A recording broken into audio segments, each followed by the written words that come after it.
जांभळी नाका येथील चैत्र नवरात्र उत्सवाला भाविकांची प्रचंड गर्दी। ठाणे आनंद चॅरिटेबल ट्रस्टच्या वतीने आयोजित होत असलेल्या जांभळी नाका येथील शिवाजी मैदान चैत्र नवरात्र उत्सव 2024 भक्ती व कला महोत्सवाच्या 6व्या दिवशी जुन्या व नव्या हिंदी चित्रपट गीतांचा कार्यक्रम किरण वेले प्रस्तुत कलर्स ऑफ बॉलिवूड ह्या कार्यक्रमाचे आयोजन करण्यात आले होते। या कार्यक्रमाला नागरिकांनी प्रचंड प्रतिसाद दिला व सदर गाण्यावर तरुण व आबालवृद्ध नागरिकांनी ठेका धरला। तसेच या कार्यक्रमाला युवा सेना सचिव वरुण सरदेसाई यांनी देवीच्या उत्सवाला भेट देऊन देवीचे दर्शन घेतले।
और उतने ही जबरदस्त अंदाज में कंपोज भी किया गया। तो आइए ए.आर. रहमान के संग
म्हणून आम्ही इकडे येतो आणि विचारे साहेब आणि त्यांची संपूर्ण टीम एवढा सुंदर हा चैत्र नवरात्र उत्सव साजरी करते.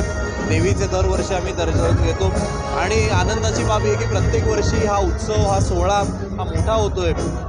केवळ ठाण्यातनं नाही तर अगदी मुंबई असेल, जवळपास वेगवेगळ्या जिल्ह्यांमधनं लोक इकडे देवीचं दर्शन घ्यायला येतात आणि त्यामुळे एक अतिशय आनंदाचं आणि समाधानाचं वातावरण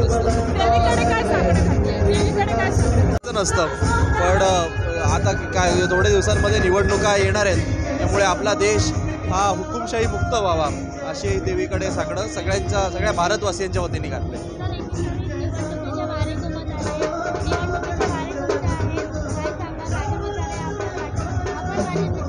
राजन विचारे साहेबांचं काम हे ठाणे लोकसभातल्या प्रत्येक नागरिकाला माहिती आहे आणि त्यामुळे मीरा भाईंदर असेल, ठाणे शहर असेल किंवा नवी मुंबई असेल, या तिन्ही महानगरांमधनं त्यांना प्रचंड मोठं लीड मिळेल आणि 2019चे सुद्धा सगळे रेकॉर्ड तोडून राजन विचारे साहेब हॅट्रिक करतील.